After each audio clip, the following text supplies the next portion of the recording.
Assalamualaikum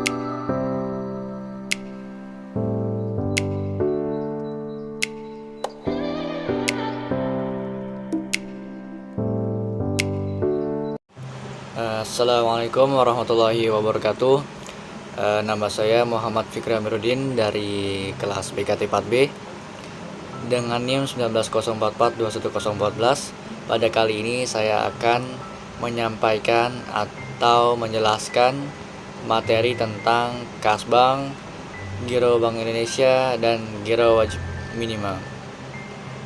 Pertama-tama kita harus mengetahui definisi dari kas dan bank tersendiri.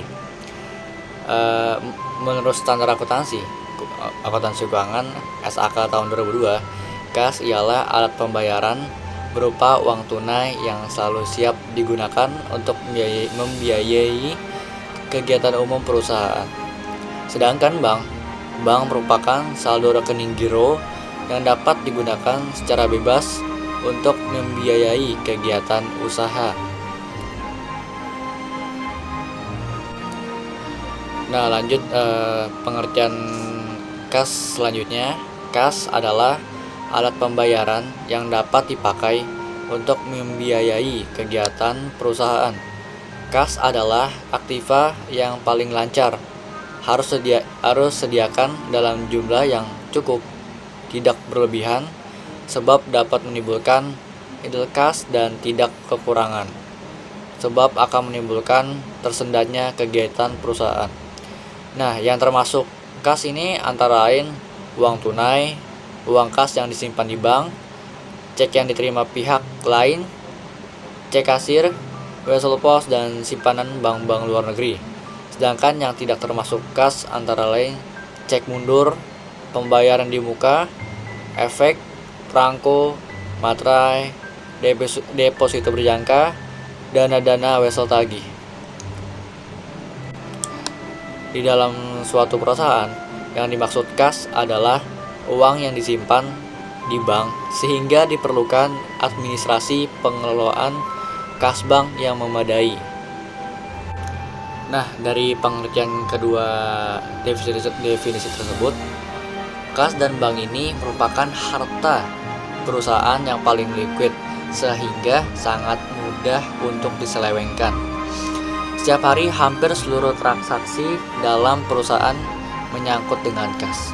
Oleh karena itu, perusahaan harus membuat suatu sistem yang kuat untuk mengontrol pengeluaran atau penerimaan kas dan bank. Walaupun pengendalian intern yang dibuat oleh perusahaan kuat, namun tak selayaknya perusahaan yakin dengan manajemen dan sistem yang dibuat. Perusahaan tetap harus melakukan pemeriksaan terhadap kas dan bank dan seluruh akun dalam laporan keuangan perusahaan. Audit perusahaan juga turut serta dalam mengontrol suatu perusahaan. Audit perusahaan juga turut serta dalam mengontrol sistem tersebut. Selain itu, audit juga memberikan kepercayaan bahwa laporan keuangan suatu perusahaan dapat dinyatakan benar. Sehingga setiap perusahaan, terutama perusahaan yang besar, wajib mengaudit perusahaannya. Nah, jadi apa sih kesimpulannya kas bank itu? Kas bank itu ialah jumlah uang tunai yang disimpan di bank berupa tabungan atau simpanan dan giro atau biliet yang dapat ditarik setiap saat. Sebenarnya kas juga bisa berupa uang logam, uang kertas, cek, wesel, pos atau money orders, dan deposito. Kas termasuk pengelolaan kas kecil, dan kas bank adalah harta perusahaan yang paling liquid karena setiap hari hampir seluruh transaksi di dalam perusahaan berhubungan dengan kas, sehingga perusahaan harus membuat suatu sistem yang kuat untuk mengontrol, seperti yang tadi saya sudah bilang, untuk mengontrol pengeluaran atau penerimaan kas bank. Perubahan saldo kas pada bank disebabkan apa aja sih?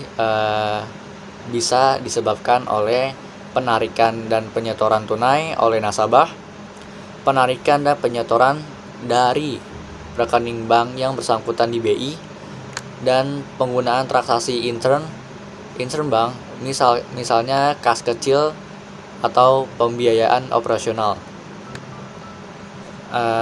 Selanjutnya, prosedur penerimaan kas bank. Diadakan pembagian tugas antara fungsi penerimaan, pencatatan, dan penyimpanan kas. Lalu setiap penerimaan kas dibuat bukti penerimaan kas, segera dicatat dan disetorkan ke bank. Lalu dibedakan antara fungsi pengelolaan kas dan pencatatan kas. Dibuat laporan kas setiap hari. Diadakan kas opname secara intern tanpa memberitahuan terlebih dahulu. Yang kedua, ada yang namanya prosedur pengeluaran kas bank. Semua persyaratan yang relatif besar digunakan dengan cek. Lalu digunakan sistem voucher untuk menjamin bahwa pengeluaran kas memang untuk pengeluaran perusahaan.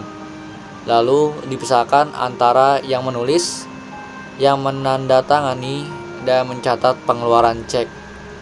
Lalu setiap hari diadakan laporan kas, dan untuk pengeluaran yang relatif kecil dibentuk dana kas kecil atau petty cash. Secara insidental diadakan kas opname. Oke, baik, selanjutnya itu Giro Bank Indonesia. Giro Bank Indonesia merupakan rekening giro milik bank komersial dalam valuta asing maupun valuta rupiah di Bank Indonesia.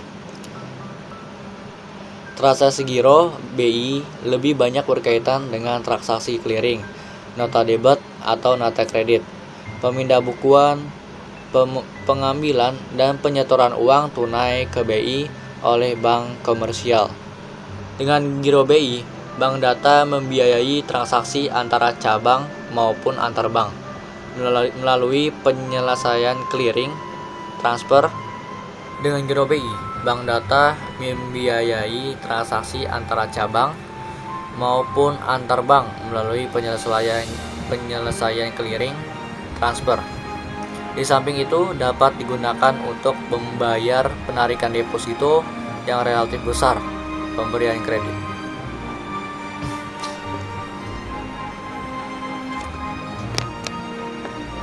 Lalu ada contoh transaksi giro BI.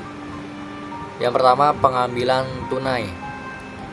Contohnya ini tanggal 5 Desember 2018, Bank BSI atau Bank Syariah Indonesia Jakarta mengambil tunai dana di BI Jakarta sebesar 800 juta rupiah. Nah, berikut jurnalnya yaitu kas rupiah di debit sebesar 800 juta dan giro BI di kredit sebesar 800 juta. Yang kedua, penyetoran tunai. Pada tanggal 7 Desember 2018, Bank Syariah Indonesia Jakarta menyetor tunai untuk giro di Bank Indonesia sebesar 400 juta rupiah. Jurnalnya yaitu giro BI di debit sebesar 400 juta rupiah dan kredit kas rupiah sebesar 400 juta rupiah. Yang ketiga, ada namanya penarikan clearing. Tanggal 10 Desember 2018, Bank BSI Jakarta menerima tagihan dari Bank BCA sebesar 200 juta rupiah untuk beban Mr. Tono. Berikut jurnalnya yaitu giro Mr. Tono di debit sebesar 200 juta rupiah dan giro BI di kredit sebesar 200 juta rupiah. Yang keempat, menyerahkan warkat clearing. Per tanggal 16 Juli 2018, Bank BSI menyerahkan warkat clearing ke BI sebesar 200 juta rupiah untuk keuntungan giro Tuan Doni. Jurnalnya yaitu giro BI di DB sebesar 200 juta rupiah dan kredit giro Tuan Doni sebesar 200 juta rupiah di kredit.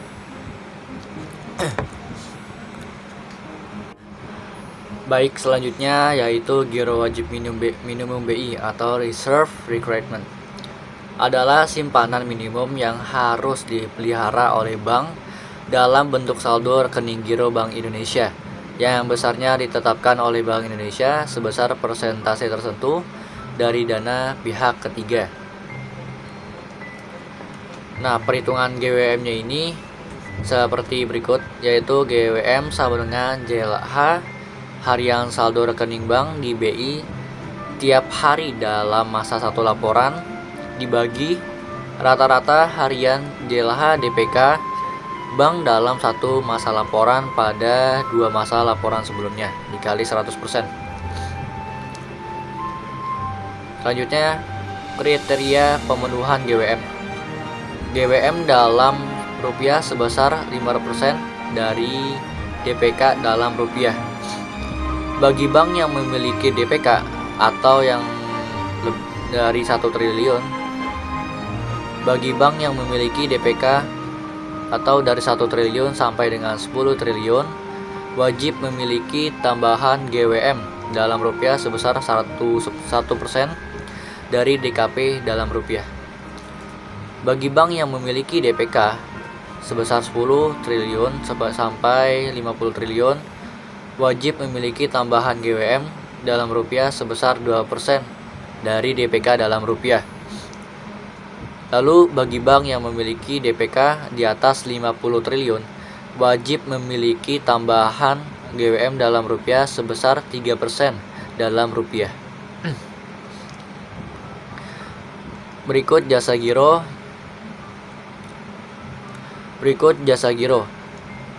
Periode jasa giro pada tanggal 1 sampai dengan tanggal 7. Pengkreditan oleh BI yaitu tanggal 8-nya. Lalu periode jasa giro tanggal 8 sampai tanggal 15. Pengkreditan oleh BI yaitu tanggal 16. Lalu periode jasa giro tanggal 16 sampai tanggal 23. Pengkreditan oleh BI tanggal 24. Lalu periode jasa giro tanggal 24 sampai dengan akhir bulan. Pengkreditan oleh BI tanggal 1 bulan berikutnya. Nah, istilah pengkreditan oleh BI ini disebut juga pendebitan bank umum, dan pendebitan oleh BI disebut juga pengkreditan bank umum. Lalu ada jurnalnya.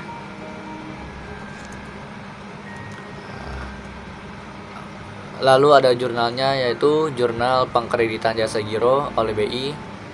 Jurnalnya biaya jasa giro sebesar yang ditentukan dan giro bank umum dikredit sebesar yang ditentukan. Lalu jurnal pendebitan bank umum, giro BI didebit sebesar yang ditentukan.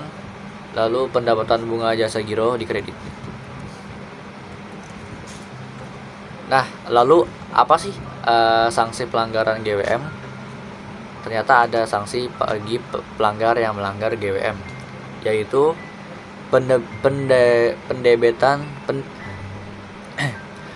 pendebitan rekening giro bank sebagai akibat pembebanan sanksi pelanggaran GWM dilakukan pada hari kerja berikutnya setelah tanggal terjadinya pelanggaran GWM.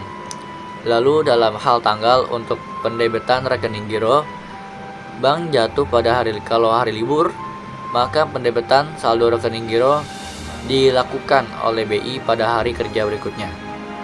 Dalam hal terjadi kekurangan atau kelebihan dalam pendebitan yang terkait dengan pengenaan sanksi pelanggaran GWM oleh Bank Indonesia dapat langsung mendebet atau mengkredit giro bank yang bersangkutan. Itu saja yang dapat saya sampaikan. Kurang lebihnya mohon maaf. Wassalamualaikum warahmatullahi wabarakatuh.